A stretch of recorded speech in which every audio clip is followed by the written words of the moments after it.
So welcome back students, welcome back in my YouTube channel. आज हम शुरू करने जा रहे हैं chapter 6 of class 11th subject education, national educational policy 2020, जिसे हम शॉर्ट में NEP 2020 कहते हैं। तो ये रहे इसके पहले 3 क्वेश्चंस। तो हमारा पहला क्वेश्चन है, write down the design of NEP 2020। अब इन्होंने स्टेज डिज़ाइन की है NEP 20 में, वो हमने पढ़नी है। ओके स्टूडेंट्स, तो पहली स्टेज है हमारे पास फाउंडेशनल स्टेज, जिसमें क्या होता है 3 to 8 ईयर्स, 3 से 8 साल के बच्चे जो होते हैं उनके लिए किया जाता है ये pre school and class first and second. Pre school आप ले सकते हो स्टूडेंट्स, जैसे LKG UKG नर्सरी हो गए, और क्लास फर्स्ट एंड सेकंड मतलब पूरे 5 क्लासेस। 3 से लेके 8 तक कितने साल होते हैं स्टूडेंट्स? 5 ईयर्स ना। तो फाउंडेशनल स्टेज में जो बच्चे हैं 3 से 8 ईयर्स तक के, वो 5 साल पढ़ेंगे। ये पहले 3 साल पढ़ेंगे प्री क्लास यानी LKG UKG नर्सरी, और दूसरे पढ़ेंगे class first and second. And now it's time for a preparatory stage 8 to 11 years. ये सिर्फ 3 साल का होता है स्टूडेंट्स, जिसमें 8 साल के बच्चे से लेकर 11 साल तक पढ़ते हैं। जिसमें जो बच्चे होते हैं वो 8 साल से लेकर 11 साल तक पढ़ते हैं, और वो भी किसमें? क्लास 3rd से 5th।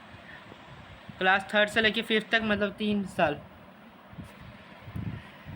तो अब नेक्स्ट ये है मिडिल स्टेज 11 to 14 ईयर्स, मतलब ये भी 3 साल है। सॉरी स्टूडेंट्स, 11 ईयर से लेके 14 ईयर तक जब तक बच्चा होता है।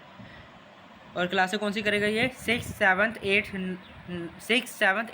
3 ईयर्स मतलब 3 क्लासें।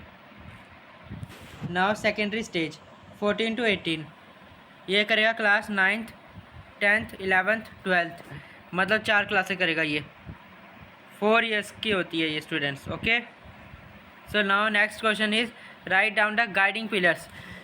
NEP 2020 की गाइडिंग पिलर्स क्या हैं? पहला हमारा गाइडिंग पिलर होता है SS मतलब कि स्टूडेंट्स कि हर किसी तक पहुंचना चाहिए, हर किसी के पास सुविधा होनी चाहिए वो चीज़ पाने की या उसको अब ग्रैस्प करने की। Ensuring education is available to all, ensure करना कि सबके पास एजुकेशन पहुंचनी चाहिए, एजुकेशन सबके पास पहुंचनी चाहिए। Equity, providing equal opportunity for every learner, हर लर्नर को, हर बच्चे को इक्वल अपॉर्चुनिटी देनी चाहिए। Quality, delivering high quality education and learning, हर किसी को अच्छी क्वालिटी की एजुकेशन देनी चाहिए, हर लर्नर को अच्छी क्वालिटी की एजुकेशन प्रोवाइड करनी चाहिए। हाई क्वालिटी के जैसे आप ले सकते हैं कि उसको अच्छी बुक्स प्रोवाइड करना, न्यू मॉडर्न टेक्स्ट प्रोवाइड करना। Accountability, ensuring responsibility and transparency in education, education में रिस्पॉन्सिबिलिटी एंश्योर करना। Now here is our third question, structure of school education propose by NEP 2020। जो आज का नया NEP आया उसका स्ट्रक्चर बताओ। NEP 2020 proposes a new 5+3+3+4 structure replacing the 10+2 system। क्या है स्टूडेंट्स? 5+3+3+4।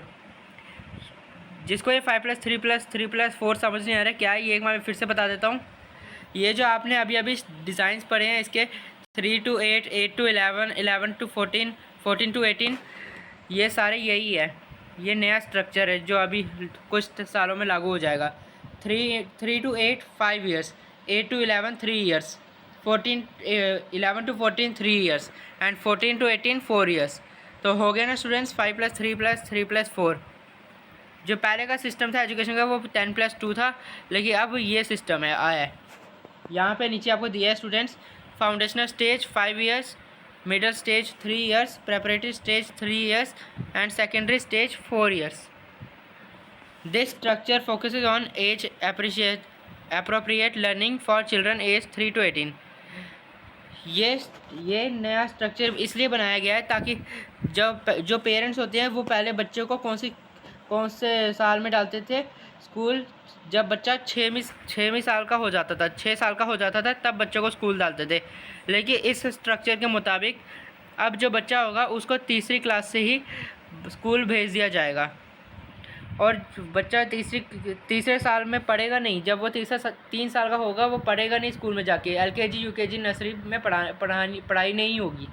उधर इनको प्ले बेस्ड लर्निंग सिखाई जाएगी, मतलब कि इनको खिलाया जाएगा, उसी के मुताबिक चीज़ों के बारे में बताया जाएगा।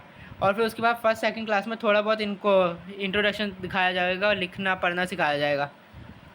तो स्टूडेंट्स, जिसको थोड़ा बहुत डाउट है, मैं आपको डिस्क्रिप्शन में एक वीडियो का लिंक दूंगा, उस चैनल पे जाके आप इस NEP का पूरा कंसेप्ट समझ सकते हो। So thank you for watching and please don't forget to like, subscribe and share.